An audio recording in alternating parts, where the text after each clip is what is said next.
Welcome back मेरे बच्चों। तो मैं अभिजीत आनंद आपके सामने हीट का lecture number 2 that is thermal expansion in solids लेके सामने हाजिर हूं। आज हम लोग थर्मल एक्सपेंशन के बारे में पढ़ेंगे कि कैसे हीटेड अप होने के बाद कोई भी सब्सटेंस, मेनली आज हम लोग सॉलिड के बारे में देखेंगे। तो solid mainly expands on heating and contracts on cooling. आपने कॉमन एग्जांपल्स लाइफ में अगर देखा होगा तो रेल के मींस रेलवे लाइन के पटरी पे आपने गैप देखा होगा। तो जब भी दो रेलवे रेलवे ट्रैक्स के बीच में थोड़ा सा गैप छोड़ा जाता है, और वो गैप अगर आप रेलवे लाइन के क्रॉस चलोगे तो आप देख सकते हैं वो गैप जहां ज्वाइंट रहता है, वहां दो रेलवे ट्रैक्स के पॉइंट ऑफ मींस जहां पे कनेक्शन किया रहता है वहां थोड़ा गैप छोड़ा रहता है। क्यों छोड़ा रहता है? क्योंकि गर्मी के मौसम में इट एक्सपैंड्स ऑन हीटिंग। तो यही चीज के बारे में हम लोग सॉलिड्स में पढ़ने वाले हैं कि कैसे थर्मल एक्सपेंशन होता है ऑन इंक्रीजिंग टेम्परेचर और कैसे कॉन्ट्रैक्शन होता है ऑन डिक्रीजिंग द टेम्परेचर। तो चलिए स्टार्ट करते हैं और इसको अच्छे तरीके से पढ़ते हैं। इसका बहुत ज्यादा मीन्स इम्पोर्टेंस है हमारे डे टू डे लाइफ में। हमने देखा भी होगा हर जगह ब्रिजेस भी बनती हैं तो वहां पे थर्मल एक्सपेंशन का ख्याल रख के ही ब्रिज को कंस्ट्रक्ट किया जाता है। तो इसकी सिविल इंजीनियरिंग में बहुत ज्यादा एप्लीकेशन है। तो चलिए देखते हैं इसमें क्या क्या टॉपिक्स है और कैसे इसको डिटेल में हम पढ़ने का प्रयास करते हैं। चलिए देखते हैं। सबसे पहले थर्मल एक्सपेंशन। थर्मल एक्सपेंशन का डेफिनेशन क्या कहता है? तो थर्मल एक्सपेंशन की अगर डेफिनेशन की तरफ बात करें, when matter is heated up without any change, अगर मैटर को हम लोग हीट करें without in any change in its state, अगर मैटर का स्टेट चेंज नहीं हो रहा है, इट यूजुअली एक्सपैंड्स। जनरली जब भी कोई चीज को हम गर्म करते हैं तो वो एक्सपैंड ही करता है, हमें पता है। According to atomic theory of matter, asymmetry in potential energy curve, ये हमारा पोटेंशियल एनर्जी का कर्व है जो आपने वर्क पावर एनर्जी में भी देखा था कि पोटेंशियल एनर्जी का कर्व ऐसे जाता है। And this point is called the point of equilibrium, जहां पे nature of potential energy change करने लगता है। अभी तक ये डिक्रीज कर रहा था, फिर अब इंक्रीज करना चालू करता है। तो curve is responsible for thermal expansion. ये जो nature of potential energy curve है, ये हमें बतलाता है कि थर्मल एक्सपेंशन के चलते पोटेंशियल एनर्जी भी चेंज करता है। As rise with the temperature, the amplitude of vibration increases. अगर आप कोई भी ऑब्जेक्ट का, कोई भी सॉलिड का टेम्परेचर राइज करेंगे तो उसके मॉलिक्यूल्स वाइब्रेट करने लगते हैं, उनके पास ज्यादा एनर्जी आ जाती है। Then they try to expand, वो अपना जगह ज्यादा लेना चाहते हैं, देन दे एक्सपैंड। ये आपने कॉमन मीन्स बिहेवियर आपने अपने अंदर भी देखा होगा कि जब समर की मौसम आती है तो जब आप बेड पे सोते हैं तो थोड़ा सा फैल के सोते हैं, you take more space. While in the winters, अभी विंटर चल रहा है, तो आप देखे होंगे कि जब आप सोते हो तो आप बहुत कम स्पेस ऑक्यूपाई करते हो, यू कॉन्ट्रैक्ट, आप बहुत कम स्पेस में सो सकते हो। तो उसी तरीके से मॉलिक्यूल्स भी बिहेव करता है, गर्म करने पे दे एक्सपैंड एंड ठंडा करने पे दे contract.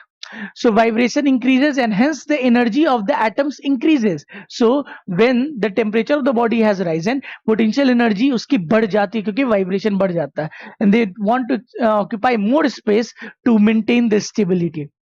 The average distance between the atoms increases, so the matter as a whole expands. Average energy बढ़ जाती है, matter as a whole expand करता है। According to atomic theory of matter, asymmetry in potential energy curve, ये जो asymmetry है, जो symmetrical नहीं, आप कोई भी एक्सिस ले लो, कोई भी लाइन ऑफ सिमेट्री ले लो, उसके अबाउट ये सिमेट्रिकल ग्राफ नहीं है, एक asymmetry एग्जिस्ट करता है in potential energy curve, is responsible for thermal expansion with the rise in temperature.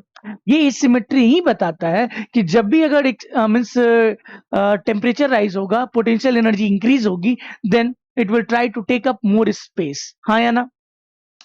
तो इसी के बारे में बताया गया कि पोटेंशियल एनर्जी का कर्व भी हमें यही बताता है कि जैसे जैसे टेम्परेचर राइज होती है, बॉडी का पोटेंशियल एनर्जी राइज होता है, they want to occupy more space for stability. तो ये तो basic nature of thermal expansion है। थर्मल एक्सपेंशन बस बताता है कि when temperature rises, body tries to expand, tries to take up more space, and then it expands, and while the temperature of the body decreases, it tries to contract, और वो space कम लेना चाहता है। चलिए आगे बढ़ते हैं। Now thermal expansion is minimum in the case of solid. सबसे कम जो थर्मल एक्सपेंशन होता है वो सॉलिड्स में होता है। क्यों? क्योंकि सॉलिड्स के मॉलिक्यूल के बीच में इंटरमॉलिक्यूलर फोर्स ऑफ अट्रैक्शन फिर भी ज्यादा होता है। When they want to vibrate और when they want to expand, उनको दूसरे मॉलिक्यूल्स अट्रैक्ट करके खींच लेते हैं, क्योंकि फोर्स ऑफ इंटरमॉलिक्यूलर फोर्स बहुत बहुत बहुत स्ट्रांग होता है। but it is maximum in the case of gases because intermolecular force is maximum in solid and minimum in gases. वही चीज मैं बता रहा हूँ, intermolecular force of attraction इतना ज्यादा है कि अगर molecules या atoms expand भी करना चाहे तो उनको expand नहीं करने दे allow करता है in solids. Solid can expand in one dimension. Solid की expansion one dimension में भी हो सकती है, that is called linear expansion जब length wise की बात करेंगे, एंड वाइल टू डायमेंशन में भी हो सकती है सॉलिड की एक्सपेंशन, टू डायमेंशन में भी हो सकती है, दैट इज एरियल एक्सपेंशन और सुपरफिशियल एक्सपेंशन. एरिया में भी एक्सपेंशन हो सकती है जिसको एरियल एक्सपेंशन या सुपरफिशियल एक्सपेंशन कहते हैं, and three dimensional expansion that is volume expansion, while liquid and gases only suffers change in the volume. Liquid और गैसेस में जो चेंज आएगा वो वॉल्यूम में आती है. सॉलिड में लीनियर भी होती है, सुपरफिशियल भी होती है जिसको एरियल भी कहते हैं, तीसरा वॉल्यूमेट्रिक एक्सपेंशन भी होती है. यहीं से पता चल रहा है कि हम लोग क्या क्या पढ़ने वाले हैं. बेसिकली सॉलिड्स के एक्सपेंशन तीन प्रकार के होते हैं, इसीलिए आज हम लोग सॉलिड के बारे में पढ़ेंगे. सॉलिड के बारे में पढ़ेंगे, एक दो तीन. एक होता है लीनियर एक्सपेंशन.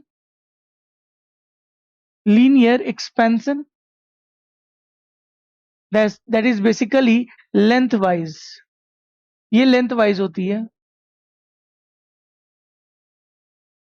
दूसरा हो जाएगा superficial expansion. superficial expansion जिसको हम लोग aerial expansion भी बोलते हैं. aerial area wise expansion भी बोलते हैं. तीसरा क्या आता है बच्चा? Volumetric expansion. वॉल्यूमेट्रिक एक्सपेंशन में हमारा एक्सपेंशन कैसा होता है? वॉल्यूम वाइज होता है. Volume expansion, volume expends. ये तीन तरीके के एक्सपेंशन सॉलिड्स में होते हैं. और लिक्विड एंड गैसेस में, लिक्विड एंड गैसेस में, लिक्विड लिक्विड और गैसेस में बस एक तरीके का एक एक्सपेंशन होता है, that is volumetric expansion. Volumetric expansion. आपने कभी गैस को एक लीनियर शेप लेते देखा है? No. Basically takes the shape of the container in which they are hold. हाँ, अब कंटेनर ही अगर लीनियर होगा तो गैसेस का शेप भी लीनियर बनेगा. But gases mainly have volume and liquid also has volume. So volumetric expansion होता है लिक्विड में. तो सर अभी हम किसकी पढ़ाई करेंगे? तो हम लोग सॉलिड की आज पढ़ाई करने वाले हैं जिसमें लीनियर एक्सपेंशन के बारे में देखेंगे, सुपरफिशियल एक्सपेंशन के बारे में देखेंगे एंड वॉल्यूमेट्रिक एक्सपेंशन के बारे में देखेंगे. चलिए आगे बढ़ते हैं, देखते हैं. तो सबसे पहले अपने सामने आ गया है लीनियर एक्सपेंशन. सबसे पहले अपने सामने क्या आ रहा है? लीनियर एक्सपेंशन आ रहा है. चलो देखते हैं. So when A solid is heated, अगर एक सॉलिड है जिसके पास बहुत लंबा लेंथ है, उसकी ब्रेथ जो है, उसकी थिकनेस जो है या उसका मीन्स चौड़ाई जो है बहुत कम है as compare to the length of the rod. Means suppose it is length wise 50 metre and breadth wise it is 2 centimetre 1 centimetre. 50 metre and 1 centimetre, you can imagine the ratio 50 into 100 that is 5000 divided by 1. 5000 is to 1 का ratio है. तो अगर कोई body के पास बहुत लंबा length है, बस breadth is very negligible as compare to the length, तब हम उस बॉडी को मीन्स उसमें एक्सपेंशन या उस बॉडी को लेंथ वाइज मानेंगे, ब्रेथ उसका है ही नहीं. तो when A solid is heated तो क्या होगा? And it length increases. जब भी सॉलिड को हीट किया जाता है, इट्स एंड नहीं होगा, इट्स लेंथ इंक्रीज, उसका लेंथ इंक्रीज होता है सॉलिड का. Then the expansion is called linear expansion. क्या? तो ये बॉडी एल नॉट है एट व्हाट? At temperature. अगर मैं मार्क कर दूं तो एट टेम्परेचर टी. किस टेम्परेचर पे? टी टेम्परेचर पे. जैसे ही हमने हीट किया, जहां पे temperature T plus delta T हो गया, the length becomes L naught से वो क्या हो गया? एक एल हो गया. और इस एल की वैल्यू कितनी है मेरे बच्चे? सो सम L has come L final, that is equal to original length plus change in some length. That delta L is what? Change in the length on heating. ये delta L जो है change in length है. ये delta L is change in length. हाँ या ना? Change in length. अब ये change in length को ही निकालना मीन्स निकालना सीखना है हमें इसमें। तो डेल्टा, तो ये जो dl या चेंज इन लेंथ आया है, delta L is directly proportional to change in temperature of the body. Delta theta बोल सकते हैं या delta change in temperature of the body. जितना ज्यादा गर्म करेंगे उतना ज्यादा चेंज होने का मीन्स टेंडेंसी रहता है एक सॉलिड का। दूसरा, ये जो चेंज इन लेंथ है ये also depends upon the L not, ये ओरिजिनल लेंथ पे भी डिपेंड करता है। अगर आपका ओरिजिनल लेंथ ही लंबा था तो चेंज भी ज्यादा बड़ा होगा, अगर आपका ओरिजिनल लेंथ छोटा था तो चेंज कम होगा। तो ये दोनों पे डिपेंड करता है। इसी को जब हम कंबाइन करते हैं तो डेल्टा एल मेरा is directly proportional to sir L naught delta T, L naught delta T. तो जब हम प्रोपोर्शनैलिटी को हटाते हैं तो यहीं से हमारा आता है sir delta L is equal to L naught alpha delta T. यहाँ पे ये अल्फा नहीं, ये प्रोपोर्शनैलिटी है, यहाँ पे it is alpha. What it is trying to say, so this is alpha coefficient of linear expansion. तो ये हम लोग नेक्स्ट स्लाइड में देख सकते हैं। यहाँ dl is directly proportional to change in temperature, dl छोटा सा change in the length will be directly proportional to original length. So अगर हम इक्वल टू लाते तो अल्फा नॉट dt, अगर इसी को इंटीग्रेट कर देंगे हम तो मेरा पूरा चेंज निकल जाएगा, जो कि नेक्स्ट स्लाइड में हम दिख रहा है। अगर अल्फा कांस्टेंट है then delta L is equal to alpha L naught delta T. This is the most important formula. So इसको अल्फा को क्या बोलते हैं बच्चा, coefficient of linear expansion. Coefficient of linear expansion कौन है, अल्फा है मेरा।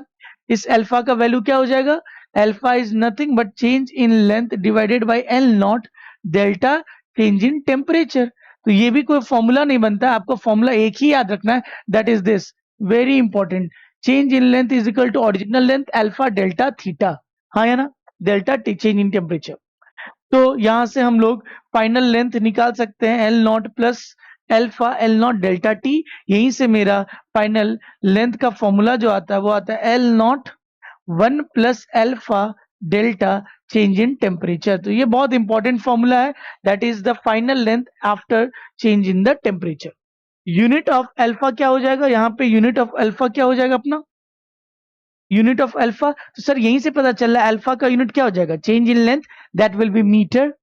L naught meter, meter will get cancelled. Change in temperature is degree C inverse. So alpha is nothing but degree C inverse. यहाँ पे length और यहाँ पे length cut जाएगा and it is change in degree C inverse. आया ना, आगे बढ़े। So this is our final L final and means alpha का हमने ऐसा यूनिट भी देख लिया, डिग्री C इनवर्स। चलिए आगे बढ़ते हैं, देखते हैं और क्या दिया हुआ है। सुपरफिशियल एक्सपेंशन, अभी हमने क्या देखा, एरियल एक्सपेंशन, जहां सॉरी अभी हमने क्या देखा, मींस लीनियर एक्सपेंशन। अब हम लोग पढ़ने वाले सुपरफिशियल एक्सपेंशन और चेंज इन इट्स एरिया वाला expansion.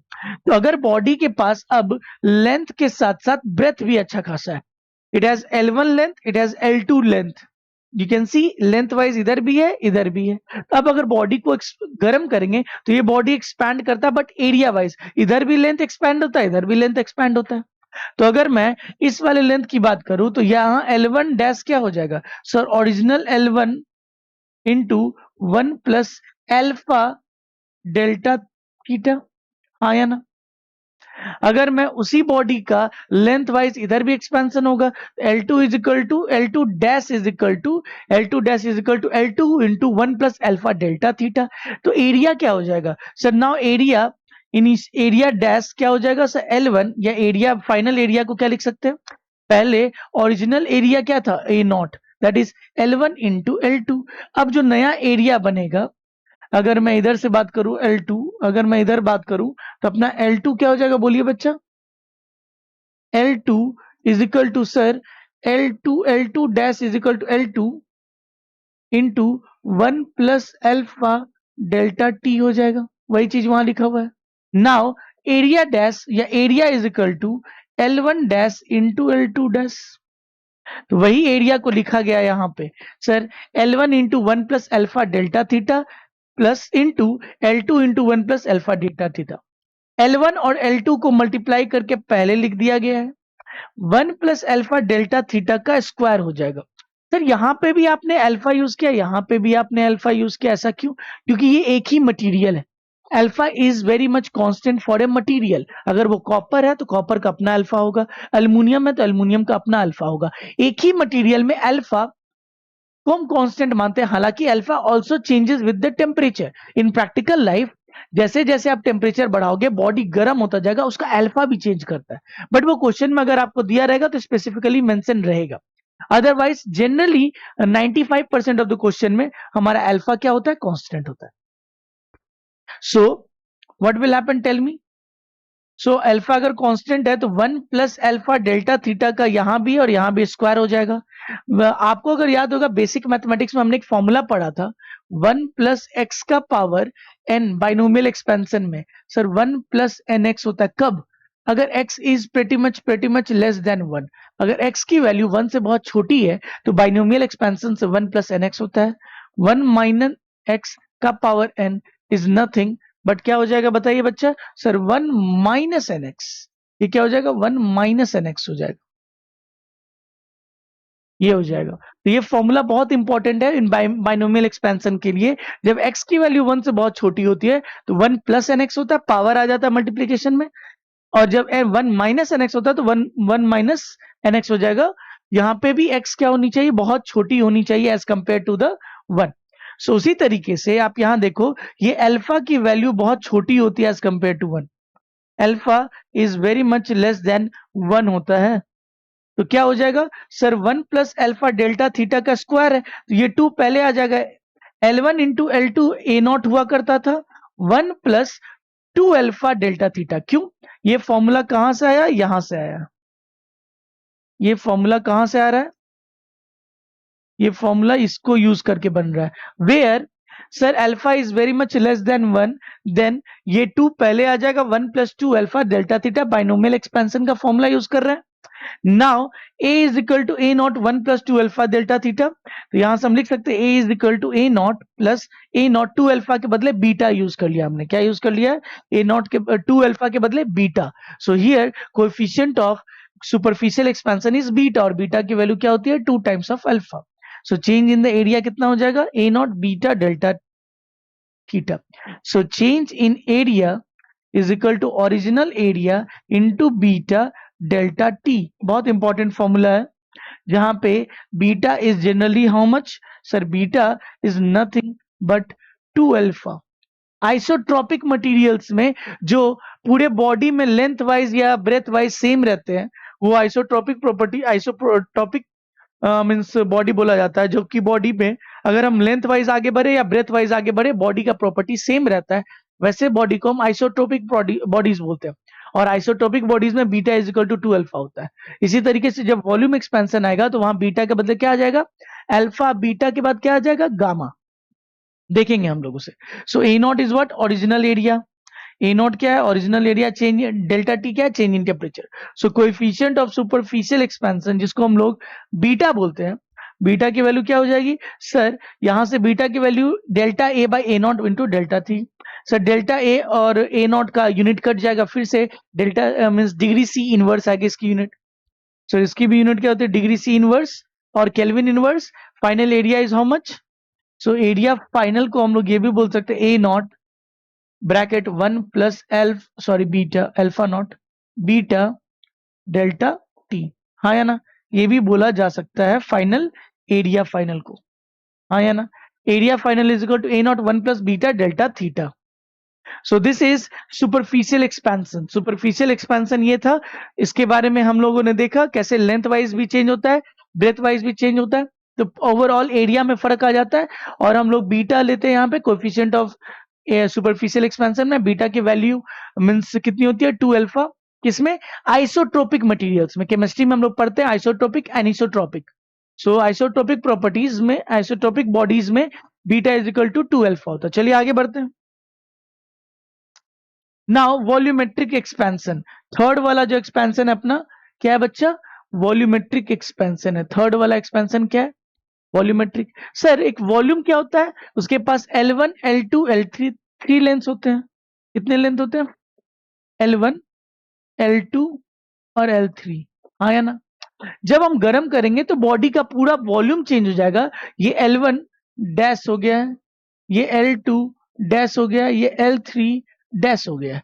So it has change overall in all dimensions. सो हम लोग ओरिजिनल वॉल्यूम को क्या लिख सकते हैं, जो चीज इधर लिखा हुआ है मैं उसको लिख रहा हूं। ओरिजिनल वॉल्यूम को क्या लिख सकते हैं, L1 L2 L3, that is length into breadth into height. Okay, now sum V final क्या हो जाएगा बच्चा, sir L1 dash into L2 dash into L3 dash. Okay, so L1 dash की अगर फॉर्मूला लगाएं तो सर ओरिजिनल क्या हो जाएगा, बोलिए बच्चा। Original original L1 that is 1 plus length change होगा अल्फा डेल्टा टी।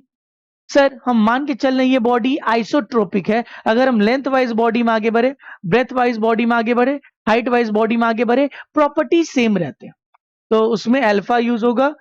प्लस अगर L2 की बात करें तो 1 प्लस अल्फा ही यूज होगा। मैं आइसोटोपिक प्रॉपर्टीज की बात कर रहा हूं, आइसोटोपिक बॉडीज की बात कर रहा हूं। L3 क्या हो जाएगा, 1 प्लस अल्फा डेल्टा टी ही हो जाएगा।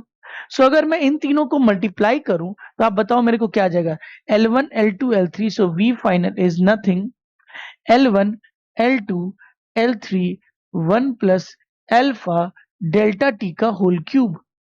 अगेन फिर से अगर हम बाइनोमियल एक्सपेंशन लगाए तो 1 के रिस्पेक्ट में ये अल्फा बहुत छोटा होता है।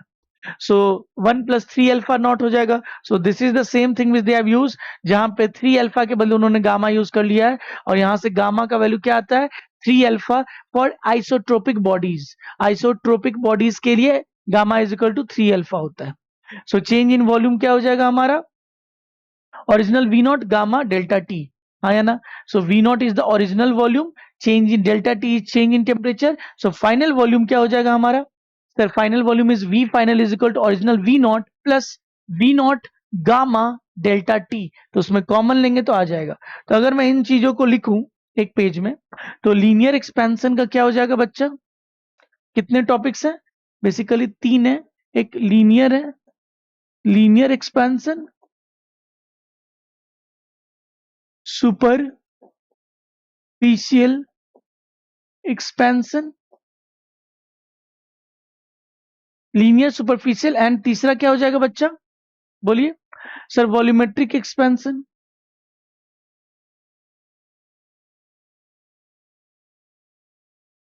अगर मैं इनकी बात करूं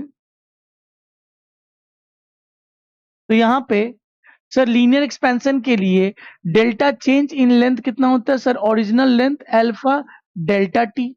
यहाँ पे एल फाइनल कितना आ जाता है sir, original length plus delta L. तो वहां से फाइनल फॉर्मूला क्या बनता है sir, L not 1 plus alpha delta T. ये बहुत इंपॉर्टेंट फॉर्मूला है आपका चेंज इन फाइनल लेंथ के लिए।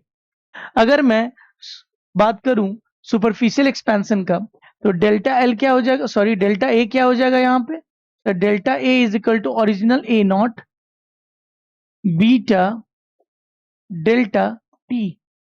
यहाँ पे बीटा आ जाता है, और अगर ए फाइनल की बात करें तो मेरा A not plus change in area हो जाएगा।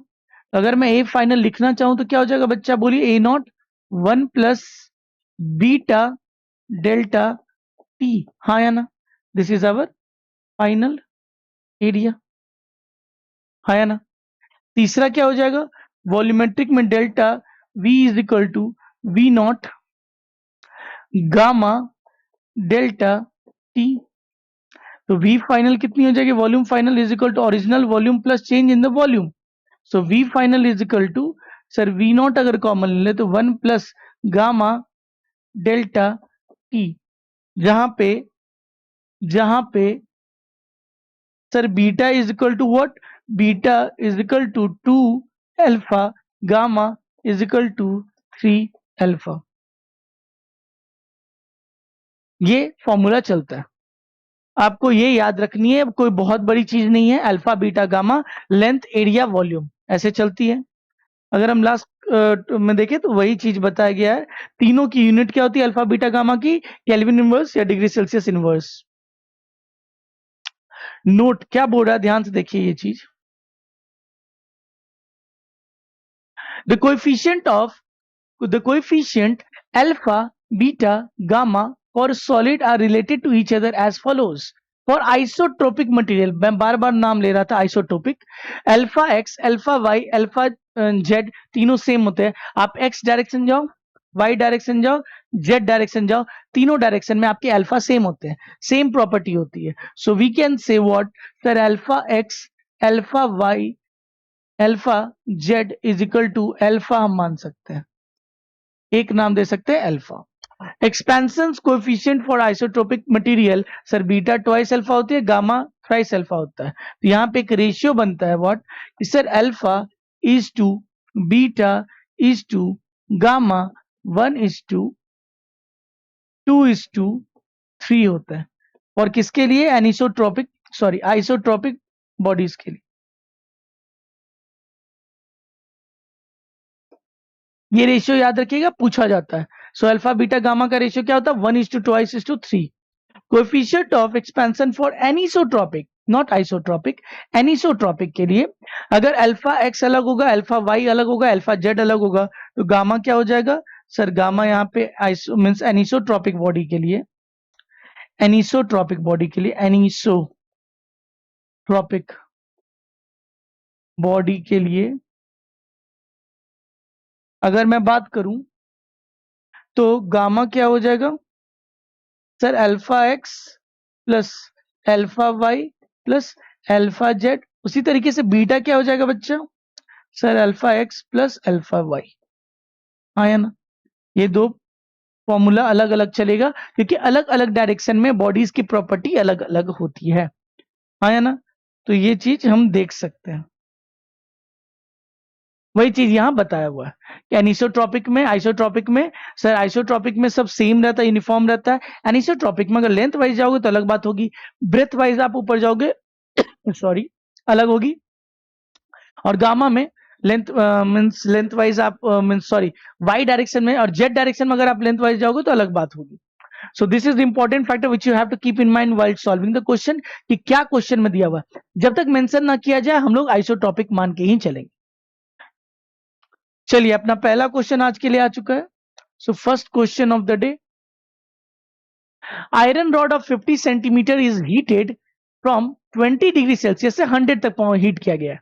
Find the length of the rod at 100, final temperature पूछ रहा है, फाइनल लेंथ पूछ रहा है at if alpha of rod is given. Okay, so let us see, sir L not is given 50 centimetre, sir theta या temperature 1,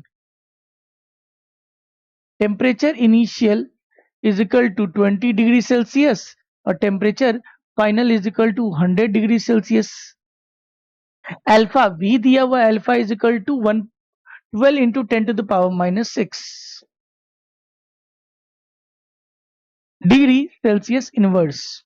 तो sir हमसे पूछ रहा है कि length of rod at 100 degree Celsius क्या होगा। सो एल फाइनल क्या होता है, L final is equal to L not 1 plus alpha delta change in temperature. Original length हमारा क्या है 50 है, 1 प्लस एल्फा की वैल्यू कितनी है sir 12 into 10 to the power -6 into change in temperature कितना है 100 minus 20 that is 80।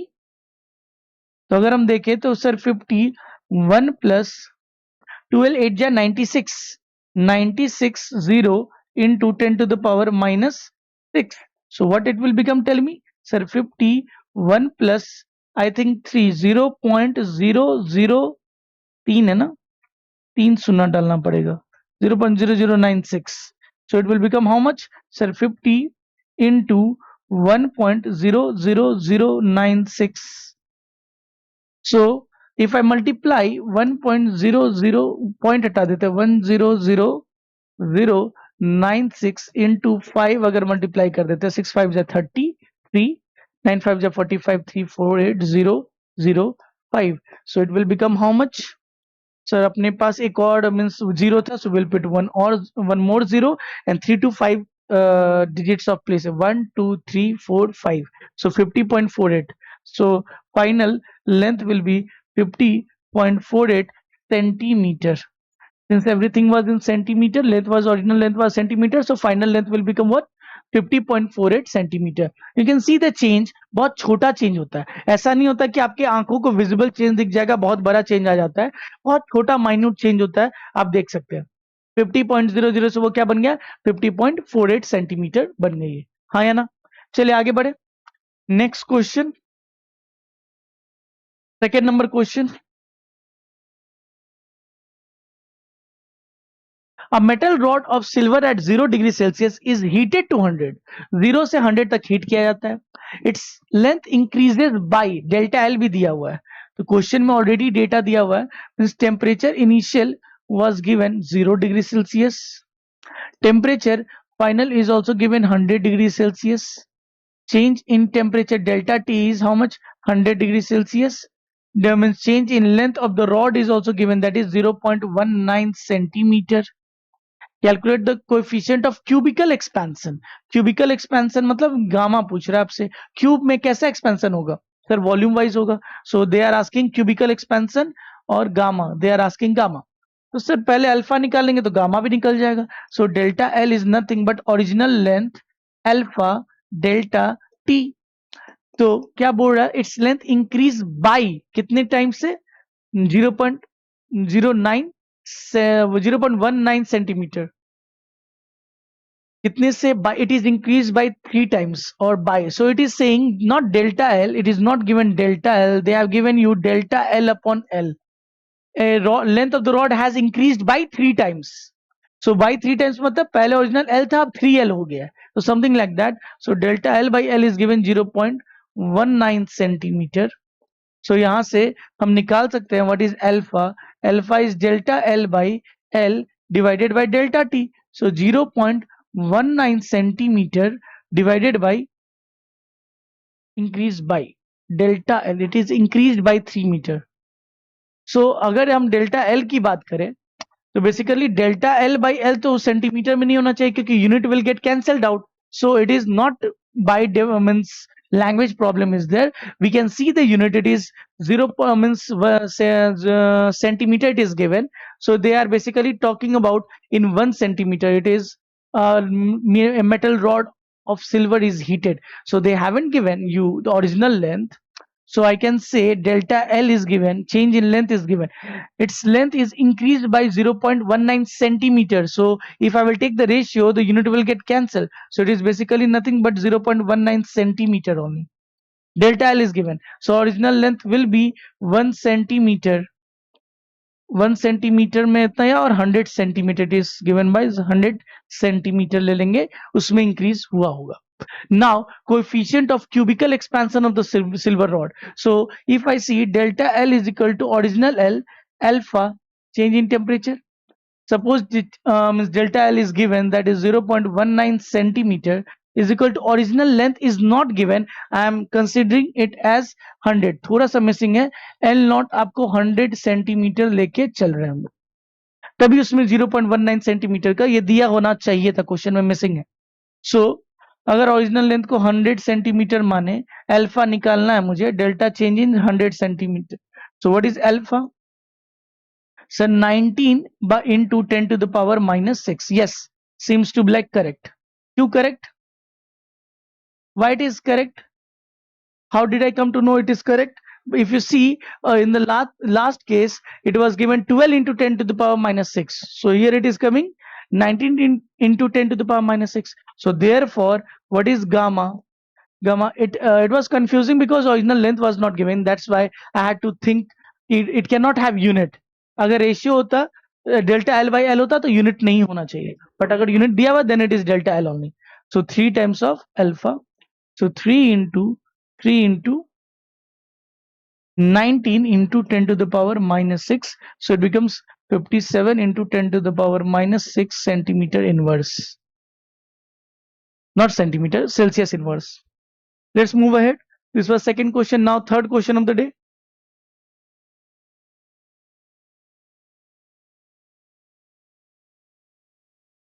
So please pause and try the video by yourself. Please pause the video and try it by yourself. चलिए I hope you have paused and tried by yourself. If volume of a metal increases by percent, whenever it is given percent increases by, yani delta V by V into 100 is given 0.12%. So if I want to find out change in the volume by original volume, then it is nothing but 12 divided by 100, 0.12 divided by 100, or I can say 12 into 10 to the power minus 4. हाँ है ना? Increasing the temperature, yani delta T is also given. Change in temperature is also given. That is how much? 20 degrees Celsius. 20 degrees Celsius. Find alpha. So what will be alpha? So delta V is equal to V gamma delta T. So from here, I can find the gamma is equal to delta V by V into delta T. So it is already given 12 into 10 to the power minus 4 divided by 20. So it will become how much? 6 into 10 to the power minus 5. So how much will be alpha? So gamma is equal to 3 times of alpha. Alpha is equal to gamma by 3. That is 6 into 10 to the power minus 5 Kelvin inverse divided by 3. So 2 into 10 to the power minus 5 Kelvin inverse is alpha is our answer. Kelvin inverse is our answer. Kelvin inverse. Or degree Celsius inverse. Yes or no? It was not a very hard question, but this kind of questions are being asked in NEET. आपको ये सब question एकदम अच्छे से prepared होना चाहिए. ये 8, 9, 10th level की क्वेश्चन है. अगर आप कॉन्सेप्ट जान गए, परसेंटेज का क्वेश्चन चल रहा है, रेशियो फ्रैक्शन और परसेंटेज की क्वेश्चन है. हाँ या ना? Not a very difficult question. Okay, 4th number question. The difference between the length of a certain brass rod and a steel rod is claimed to be constant at all the temperatures. Simple सी बात, अच्छा question है. Is this possible? Yes, it can be possible. अब ये कैसे possible होगा तो आपको सोचना पड़ेगा. थोड़ा सा पॉज करके इस क्वेश्चन को ट्राई करिए. Very nice question. Let us see and think about this question. Suppose we have this is what difference between the length of certain brass. ये ब्रास है. Very important question. This is prominent question. आप कहीं भी पढ़ रहे होगे, कोई भी इंस्टीट्यूट में पढ़ रहे होगे, this is one of the prototype of A question जो कराया जाता है. सो मान लीजिए ये ब्रास का रॉड है और अपने पास एक स्टील की भी रॉड है. ब्रास की रॉड तो है ही, एक स्टील का भी रॉड है. आपको डिफरेंस दिख रहा होगा. आपको डिफरेंस दिख रहा होगा कि उनके बीच का कोई लेंथ डिफरेंस है. उनके बीच में कोई लेंथ डिफरेंस है. ठीक है, ये ओरिजिनली एट रूम टेम्परेचर ऐसा डिफरेंस है. The difference between the length of certain brass rod and a steel rod is claimed to be constant at all the temperatures. यानी अब ये बेसिकली रूम टेम्परेचर पे अगर इसका डिफरेंस अभी हमें दिख रहा है, अगर मैं दोनों को हीट अप करना चालू करूं, दोनों को हीट अप करने लगूं, मैं इनको गर्म करना स्टार्ट कर रहा हूं, तो क्या ब्रास का रॉड एक्सपैंड करेगा? बिल्कुल एक्सपैंड करेगा. क्या स्टील रॉड एक्सपैंड करेगा? बिल्कुल एक्सपैंड करेगा. बट चाहे जितना भी टेम्परेचर तक हम इसे गर्म करें, ये जो डिफरेंस इनके लेंथ का है ना, मान लेते हैं डिफरेंस कितना है बच्चा? The difference let it be delta x. अगर ये 10 सेंटीमीटर की डिफरेंस है, चाहे आप कितना भी गर्म कर लो, ये 10 सेंटीमीटर मेंटेन रहता है. यानी ये 25 डिग्री सेल्सियस पे अभी ये डिफरेंस है. अगर मैं इसको 50 डिग्री सेल्सियस तक हीट अप कर दूं, तभी भी ये डिफरेंस होगा. इसका मतलब ये है कि नया कंडीशन में जब हम लोग उसको गर्म कर दे रहे हैं, तो उसका उसकी ओरिजिनल लेंथ जो है अब एक्सपैंड हो गई है. ओरिजिनल लेंथ कितनी हो गई है बच्चा? ओरिजिनल लेंथ अब इतना एक्सपैंड कर गया होगा, ओरिजिनल लेंथ से थोड़ा एक्सपैंड हो गया होगा. ये आपका डेल्टा एल ऑफ ब्रास है.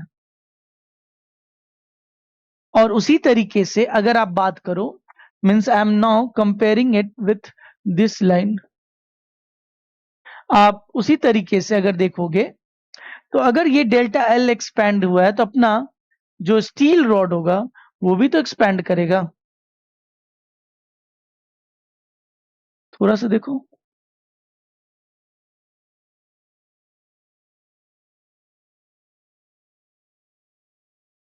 This is what, this is delta L of what, delta change in length of steel. अगर ओरिजिनली पहले डेल्टा एक्स था तो अभी भी कह रहा है कि एट ऑल टेम्परेचर, कोई भी टेम्परेचर तक आप इसको गर्म कर दीजिए, तब भी जो डेल्टा एक्स होगा ना वो मेंटेन रहेगा। तो डेल्टा एक्स बच्चा अब कितना है, डेल्टा एक्स अब कितना है, अब ये डेल्टा एक्स है मेरा, अब ये अभी भी सेम रहेगा, पहले भी डेल्टा एक्स था, अभी भी डेल्टा एक्स रहेगा। ये इन्होंने क्वेश्चन में कह रखा है। तो ये कब पॉसिबल है, चलो देख लेते हैं। मींस जो जितना, अगर ब्रास के लेंथ में अगर 5 सेंटीमीटर की इंक्रीमेंट हुई है, तो सर स्टील के भी लेंथ में 5 सेंटीमीटर की इंक्रीमेंट होनी चाहिए, तभी डेल्टा एक्स सेम रहेगा। पहले जो डिफरेंस था मान लीजिए 10 सेंटीमीटर, अब ये थोड़ा ज्यादा एक्सपैंड कर जाए, ये थोड़ा कम, तो डिफरेंस चेंज हो जाएगा ना। बट अगर ये 5 सेंटीमीटर एक्सपैंड किया, ये भी 5 सेंटीमीटर एक्सपैंड किया है, तभी भी मेंटेन रहेगा, जो पहले डिफरेंस था अभी भी आपके घर में जितना पैसा आ रहा है, आपके बगल वाले के घर में जितना पैसा आ रहा है, उनके बीच में डिफरेंस 20,000 का है। यानी आप 20,000 रुपया ज्यादा कमाते हो, वो 20,000 थोड़ा कम कमाते एक लेवल से। यानी आप मान लीजिए 1,20,000 रुपया कमा रहे हैं और वो 1,00,000 कमा रहे हैं। कुछ इंक्रीमेंट हुआ, मीन्स नए साल में आपका कुछ इंक्रीमेंट हुआ, उनका भी कुछ इंक्रीमेंट हुआ, बट अभी भी गैप 20,000 का। यानी अगर मेरा सैलरी 10,000 रुपया बढ़ा है पर मंथ, तो उनका सैलरी कितना बढ़ा होगा, उनका भी 10,000 ही बढ़ेगा, तब गैप 20,000 का रहेगा। बात समझ में आ रही है? जब तक सेम डिफरेंस है, मींस दोनों की इंक्रीमेंट, दोनों का इंक्रीमेंट मींस पहले इतना गैप था, दोनों का इंक्रीमेंट उतना ही हुआ, तभी भी gap maintained. So this question was basically saying means change in the length of brass must be equal to change in the length of steel, steel के लेंथ में। तो अगर मैं बात करूं what is the change in the length of the brass, original length of brass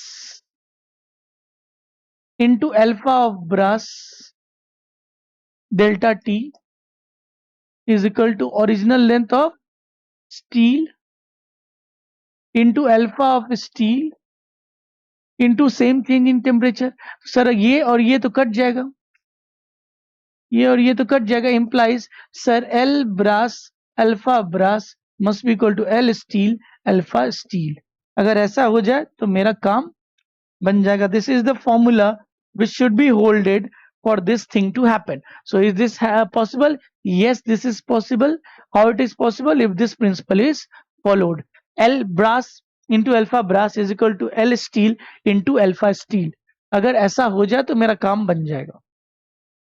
हाँ या ना? I hope you are getting it. चलिए नेक्स्ट क्वेश्चन में चलते हैं। Okay, now this is our next question, question number 5। A composite bar of length L is equal to L1 plus L2 is made up of material 1 and length L1 attached to a rod of material 2 of length L2 as shown in the figure। ये L1 है, ये means L2, दो बार है। Total length कितना है बच्चा, total length अगर मैं देखूं तो L1 प्लस L2 है, this is total length. If A1 and A2, basically वो अल्फा 1 अल्फा 2 कहना चाह रहे थे, बट चलो कोई बात नहीं, उन्होंने इसकी कोएफिशिएंट ऑफ 1 को A1 मान लिया है, कोई बात नहीं। अल्फा 2 को उन्होंने A2 मान लिया है, वो बाय मिस्टेक है या जानबूझ के पता नहीं। Are their respective coefficients of linear expansion, then equivalent coefficient of linear expansion for the composite rod, जो कंपोजिट रॉड है उसका क्या हो जाएगा।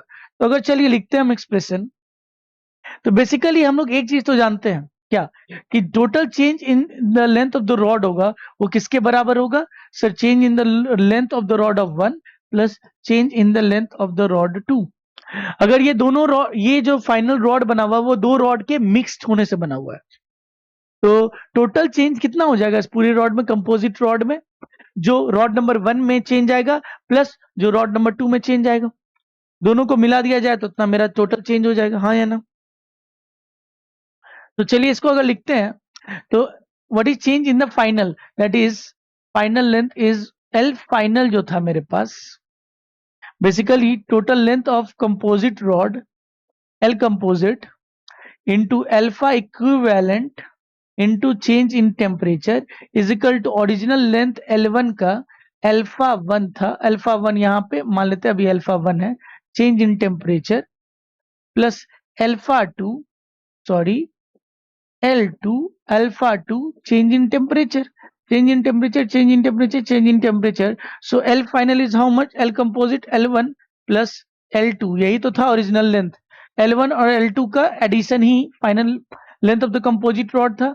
अल्फा इक्विवेलेंट मुझे निकालना है is equal to L1 A1 plus L2 A2, ये हो जाएगा। So alpha equivalent is how much? The L1 A1 plus L2 A2 divided by L1 plus L2. This is alpha equivalent. यानी इस composite rod का जो alpha equivalent आएगा वो alpha 1 plus alpha 2 नहीं होगा, वो L1 A1 plus L2 A2 divided by L1 plus L2 होगा। बच्चे बहुत आसानी से बोल देते हैं सर कि अगर पहला रॉड का coefficient of linear expansion alpha 1 था, दूसरे रॉड का coefficient of linear expansion alpha 2 है, तो टोटल का अल्फा इक्विवेलेंट क्या हो जाएगा? Alpha 1 plus alpha 2? नो, ये चीज होगा change in the total length of the rod is equal to individual rods के चेंज का लेंथ का समीशन। हाँ है ना? तो यहां से अल्फा इक्विवेलेंट आ जाएगा अपने पास how much? L1 A1 plus L2 A2 divided by L1 plus L2. This is alpha equivalent of the rod which consists of L1 length of rod L1 and L2 length of rod 2. हाँ है ना? चलो next question देखते हैं, question number 6। क्या अपने पास question number 6 देखते हैं। The coefficient of linear expansion of crystal is one in one direction is alpha 1 and in other two direction is alpha 2। तो मान लीजिए मेरे पास एक एनिसोट्रॉपिक सब्सटेंस है, एनिसोट्रॉपिक सब्सटेंस में अगर ये हम बात करें x है, ये हम बात करें y है और ये बात करें z है, तो लेंथ L1 के डायरेक्शन में मान लेते हैं अल्फा 1 है और y डायरेक्शन में अल्फा 2 है और ये अल्फा 2 है। तो अगर आप बोलोगे then coefficient of volume expansion क्या हो जाता है? Volume gamma is equal to, याद करो sir, alpha 1 plus alpha 2 plus या अल्फा तीनों का अलग अलग था, alpha x plus alpha y plus alpha z हुआ करता था। x डायरेक्शन में तो अल्फा 1 दिया हुआ है प्लस अल्फा 2 है, इसमें भी अल्फा 2 है, तो basically alpha 1 plus 2 times of alpha 2 नहीं हो जाएगा गामा? 3 टाइम्स ऑफ अल्फा कब होता था? आइसोट्रॉपिक में। एनिसोट्रॉपिक में यू हैव टू सी कि कैसे वैरी कर रहा है। क्वेश्चन में साफ साफ दिया हुआ है एक डायरेक्शन में अल्फा 1 है, दो डायरेक्शन में अल्फा 2 है, then we can easily calculate this one. हाँ या ना? चलिए आगे बढ़े, question number 7। If I is the moment of inertia of a solid body having alpha coefficient of linear expansion, then change in the I corresponding to a small change in the temperature. Sir, I is equal to generally कोई भी body का क्या होता है? सम mr square होता है, कुछ coefficient into mr square. तो चलिए I is equal to generally हम कुछ कांस्टेंट की value c times of mr square होता है। हाँ या ना? ये तो होता है। अगर मैं बात करूं तो सी या रहने देते हैं, इसको सी को हटा देते हैं, हम लोग एम आर स्क्वायर की बात कर रहे हैं। Now it is saying what is the change in I. तो अगर हम डेल्टा आई अपॉन आई करें, ये हमने एरर्स में पढ़ा है, delta change in I is equal to mass generally change नहीं करता है, तो मास कांस्टेंट रहेगा एंड अगर जो पावर होता है वो आ जाता है 2 times of delta R by R हो जाएगा। हाँ या ना? जो चीज चेंज कर सकता है रेडियस, रेडियस क्यों? क्योंकि कभी भी कोई बॉडी को अगर हम गर्म करेंगे उसका मास नहीं चेंज करेगा, वो 5 kg से 5.1 kg का नहीं होगा, बट वो एक्सपैंड कर सकता है, उनका इंटरमोलिकुलर स्पेसिंग बढ़ सकता है, तो रेडियस चेंज हो सकता है। तो रेडियस चेंज हो गया इस तौर पे। तो अगर मैं यहाँ पे डेल्टा आई बाई अगर आई लिखना चाहूं तो हो जाएगा 2 times of M, change in radius क्या होता है? Original radius alpha delta theta divided by R, R से आर कट जाएगा, so delta I is nothing but 2m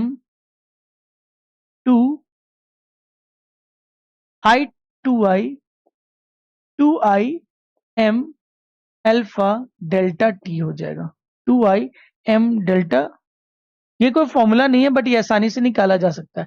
2 times the original moment of inertia into mass of the body into alpha into delta theta of the rod. हाँ या ना? तो जो भी body है इस तरीके से हम निकाल सकते हैं। चलिए आगे देखते हैं। Now application of this thermal expansion in solids. Thermal expansion के चलते कहां कहां इसकी एप्लीकेशन है, तो पहला एप्लीकेशन पढ़ते हैं। देखते हैं क्या दिया हुआ है। पहला एप्लीकेशन इज, ये बहुत ही इंपॉर्टेंट एप्लीकेशन है और ये इस पे क्वेश्चंस पूछे भी जाते हैं नीट में। सो पहला है change in the time period of the pendulum. Pendulum का टाइम पीरियड चेंज हो सकता है। क्यों चेंज होगा बच्चा?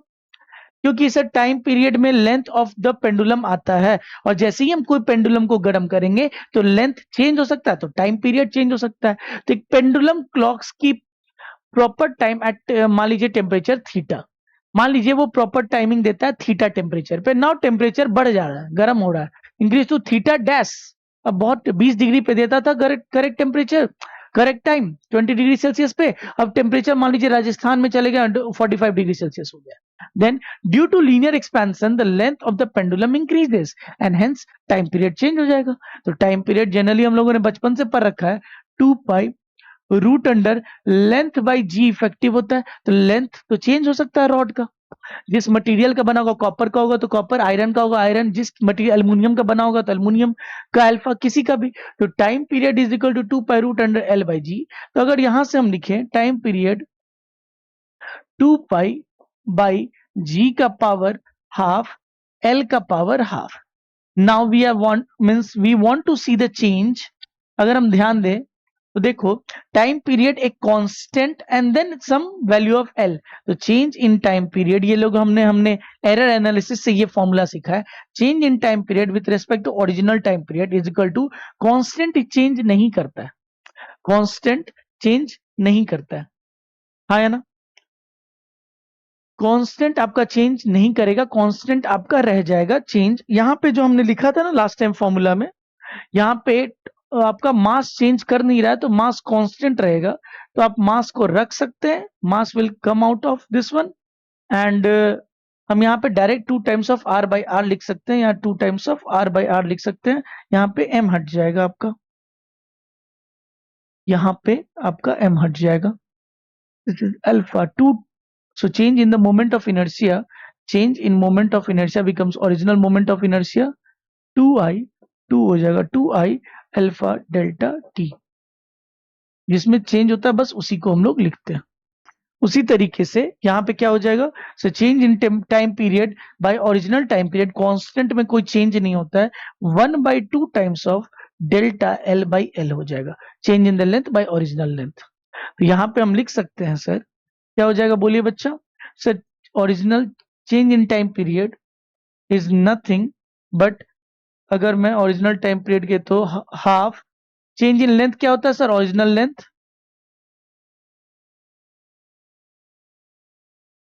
Thank you. So if you see half L alpha delta theta divided by L, so L will get cancelled. So change in time period with respect to original time period is equal to half alpha delta change in temperature। ये भी formula चलता है। यहाँ पे आप ध्यान दीजिए, left side में टाइम पीरियड को हमने टी से डिफाइन रखा है, और राइट साइड में चेंज इन टेम्परेचर को भी टी से। तो यहाँ पे इसीलिए बहुत ही कॉमन फेनोमेनन चलता है, दैट इज थीटा यूज होता है। क्या यूज होता है? Theta for change in temperature, इसीलिए उन्होंने थीटा 1 थीटा लिखा है। Change in time period is equal to half alpha delta theta into temperature time period, original time period. तो ये फॉर्मूला बहुत इंपॉर्टेंट है। इस फॉर्मूले पे क्वेश्चंस पूछी जाती है कि अगर एक सिंपल पेंडुलम अपने पास टेम्परेचर इतना बढ़ गया तो एक दिन में वो कितना सेकंड लूज करेगा या गेन करेगा, अगर टेम्परेचर घट गया या बढ़ गया। तो अभी हम लोग चीज समझेंगे, how a clock loses time period, और वो गेन करता है कि लूज करता है, वो फास्ट होता है कि स्लो होता है, वो समझते हैं। बट ये क्या है? Change in the time period is equal to half alpha of the material of that pendulum into change in the temperature of the surrounding, कितना चेंज हुआ टेम्परेचर सराउंडिंग में, इनटू ओरिजिनल टाइम पीरियड। एक चीज आप याद रखिएगा, एक दिन में कितना सेकेंड्स होता है? One day how many seconds? 86400 seconds होते हैं। 86400 सेकेंड्स। तो जब total lose in the time in terms of seconds चाहिए तो original value of time period in seconds एक डे में कितना होता है? 8064 मीन्स समथिंग लाइक 1 लाख या 86,400 सेकेंड्स। तो हम लोग अभी क्वेश्चंस करेंगे तब समझेंगे, उससे पहले आप इस चीज को समझते हैं कि स्लो और फास्ट कैसे होता है क्लॉक। तो ध्यान से देखिए क्या बोल रहा हूं मैं, थोड़ा सा ध्यान से देखिए। The clock will lose time and will become slow in summer. Summer में वो स्लो हो जाएगा and will gain time in winter and will gain time and become fast. अब थोड़ा सा दिमाग लगाओ कि टाइम पीरियड पहले मान लो 60 सेकेंड्स था, अब टाइम पीरियड मीन्स चेंज होके लेंथ बढ़ रहा है तो टाइम पीरियड बढ़ेगा, तो 60 सेकेंड्स के बदले वो अब 80 सेकेंड्स में हो रहा है चीजें। तो ये चीज स्लो हो गया कि फास्ट हो गया? जो चीज पहले मैं 60 सेकेंड में 60 सेकेंड में कर पा रहा था अब 80 सेकेंड्स लग रहा, तो मैं फास्ट हो गया कि स्लो हो गया? स्लो हो गया। यानी एक क्लॉक का अगर टाइम पीरियड बढ़ता है तो फास्ट नहीं होता, स्लो हो जाता है। ये चीज समझना है। आप टाइम के हिसाब से जब भी ये चीज होगा तो आप खुद पे सोचना कि मैं कोई चीज को 60 सेकेंड्स में कर पा रहा था, अब 80 सेकेंड्स मुझे लग पा जा रहा है, तो वो स्लो हुआ कि फास्ट हुआ? मैं स्लो हो गया। मैं पहले कोई चीज को 60 सेकेंड्स में कर पा रहा था, अब 40 सेकेंड्स में कम कर पा रहा हूं। देन मैं फास्ट हुआ कि स्लो हुआ? मैं फास्ट हो गया हूं। तो जब टाइम पीरियड घट जाता है तो मैं फास्ट हो गया, जब टाइम पीरियड बढ़ जाता है तो मैं स्लो हो गया। अपने ऊपर लेके सोचो, कोई भी चीज को मैं कंप्लीट कर रहा था इतने टाइम में, अब इतना टाइम लग रहा तो मैं कैसा हो गया हूं? उसी तरीके से आप सोच सकते हो, क्योंकि बच्चों को कंफ्यूजन आती है कि सर उसने टाइम पीरियड गेन किया तो वो फास्ट हुआ, स्लो हुआ, विंटर समर। ये ध्यान से सिंपल सोचिए, समर में टेम्परेचर बढ़ती है, टेम्परेचर बढ़ेगा तो क्या होगा? टाइम पीरियड का time period is equal to 2 pi root under L/G।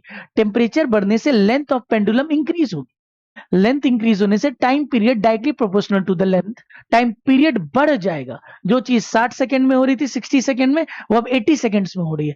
तो अगर मैं ही कोई चीज 60 सेकंड्स में कर रहा था अब 80 में कर रहा हूं, मैं स्लो हुआ कि फास्ट? स्लो हो गया। तो क्लॉक क्या हो गया? स्लो हो गया। अगर विंटर आ रही है तो टेम्परेचर डिक्रीज होगी, टेम्परेचर घटने से लेंथ ऑफ द पेंडुलम घटेगा, लेंथ घटेगा तो टाइम पीरियड कम होगा। यानी कोई चीज मैं अगर 60 सेकंड्स में कर पा रहा था अब 40 सेकंड्स में कर पा रहा हूं, then my speed has increase, मैं फास्ट हो गया हूं। बस वही चीज यहां दिया हुआ है, बस वही चीज यहां दिया हुआ है आपको, हाँ या ना? Since coefficient of linear expansion alpha is very small for invariable, hence pendulum are made of invar। Invar एक मटेरियल है, ये इनवार एक मटेरियल है, coefficient of linear expansion of this invar is very very very small. So simple pendulums का जो length, जो rod होता है, length of the rod is made of invar. Invar एक मटेरियल है, it is an alloy of nickel और something, I think, I don't remember exactly, but ये alloy है, एक मटेरियल है, अलॉय है। ये कॉम्बिनेशन ऑफ टू मेटल्स या कुछ है, इसको देख लीजिएगा, नेट पे चेक कर लीजिए। See delta T is equal to half alpha delta theta into 8064। Sir ये 86400 सेकेंड्स कहां से आया? तो जो फॉर्मूला आपने देखा, half alpha delta theta into time period, original time period of a simple pendulum एक दिन में कितना होता है? तो 8064 सेकेंड्स होते हैं, 86,400 सेकेंड्स होते हैं। तो ओरिजिनल टाइम पीरियड का वैल्यू इन्होंने नेक्स्ट स्लाइड में यहाँ पे रख दिया है, ये रख दिया है।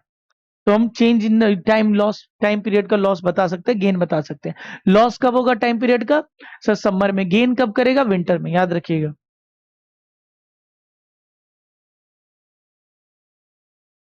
चलिए नेक्स्ट स्लाइड चलते हैं। क्वेश्चन है हमारे पास, question number which of the day? Question number 8 or probably the last question of the day. A pendulum clock consists of iron rod connected to a very small heavy bob. It is designed to keep the correct time at 20 degrees Celsius. How fast or slow it will go? Fast कब हो जाएगा? जब time gain करेगा winters में। Slow कब होगा? जब temperature summer में स्लो हो जाएगा। हाउ फास्ट और slow it will go in 20 degree Celsius से 40 डिग्री सेल्सियस हो गया।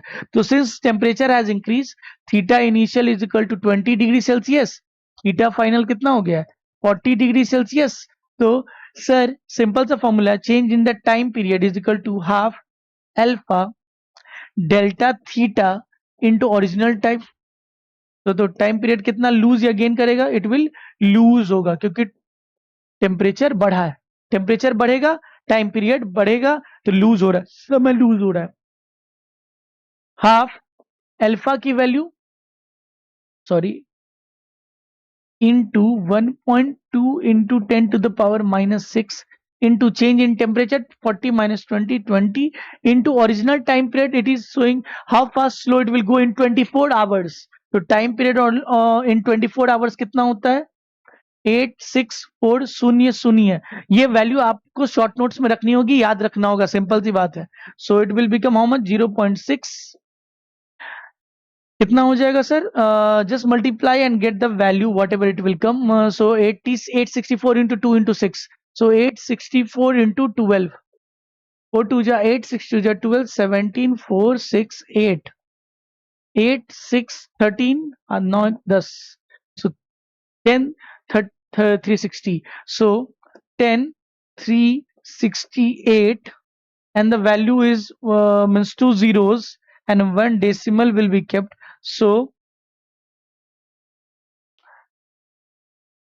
it will lose 103680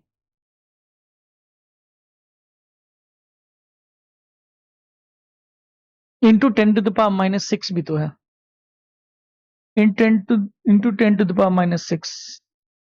So 1 2 3 4 5 6 1 2 3 4 5 6 0.10368 seconds. इतने सेकेंड्स वो एक दिन में लूज करेगा. नॉट मच टाइम बट बहुत 0.1 सेकेंड एक दिन में लूज करेगा. तो अगर पूरे महीना में देखा जाएगा तो मल्टीप्लाई कर देंगे इंटू 30 उतना सेकेंड्स लूज करेगा. हाँ या ना? I hope you got it. So let it be this all for today. Means यहाँ पे हमने क्या देखा, हम लोगों ने तीन तरह का एक्सपेंशन देखा. सॉलिड में हम लोगों ने तीन तरह का expansion, linear, superficial and volumetric. उन तीनों को समझने के बाद उन पे न्यूमेरिकल्स किए and then one of the application पढ़ा कि time period of a simple pendulum कैसे चेंज होता है on increasing the temperature, on decreasing the temperature, summer में, विंटर में, कैसे वो फास्ट हो सकता है, स्लो हो सकता है. फिर से मैं एक आइडिया दे रहा हूं. समर में टेम्परेचर बढ़ता है, टेम्परेचर बढ़ेगा तो लेंथ मेरा बढ़ेगा, लेंथ बढ़ेगा तो टाइम पीरियड बढ़ेगा. तो अपने हिसाब से सोचो, अगर मैं कोई काम 60 सेकंड में कर रहा था, अब मैं 80 सेकंड में कर रहा हूं, तो मैं क्या हुआ, फास्ट की स्लो, मैं स्लो हो गया. ये चीज समझिएगा, स्लो और फास्ट में बच्चों को कंफ्यूजन होती है, तो अपने ऊपर लेके समझिएगा. So till then take care, bye bye, अपना अच्छे से ख्याल रखिए और मन लगा के पढ़िए, क्वेश्चंस बनाते रहिए and we will meet again. Till then bye bye.